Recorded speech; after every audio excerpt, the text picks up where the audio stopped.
बिस्मिल्लाहिर्रहमानिर्रहीम। जड़वाला welfare society के बारे में मैं यही कहूँगी कि हमारे लिए ये बहुत ही अच्छी और खुशाइन बात है कि हमारे जड़वाला के एरिया में इस तरह का जो है ऑफ़िस है, जिसमें हम गरीब, यतीम और मस्कीन बच्चों के लिए बहुत कुछ करना चाहते हैं और बहुत कुछ कर रहे हैं।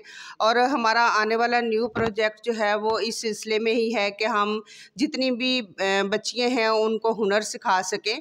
हमने इस सिलसिले में एक प्रोजेक्ट का भी रिसेंटली आगाज़ करेंगे, जिसमें सर आसफ़ खान नियाज़ी ने जो है वो 20 मशीनों का जो है उन्होंने अनाउंसमेंट किया है।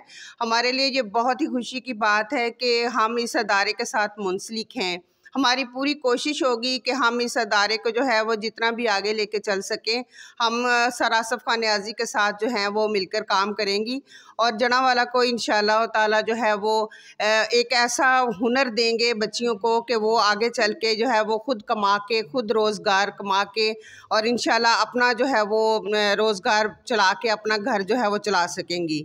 हम इसमें ब्यूटिशियन का भी एक कोर्स करवाएंगे और सिलाई का भी उनको डिप्लोमा देंगे और इंशाअल्लाह बहुत जल्द जो है वो बच्चियाँ अपने पैरों पे खड़ी होके बहुत सारा जो है वो काम जो है वो सीख सकेंगी। Thank you.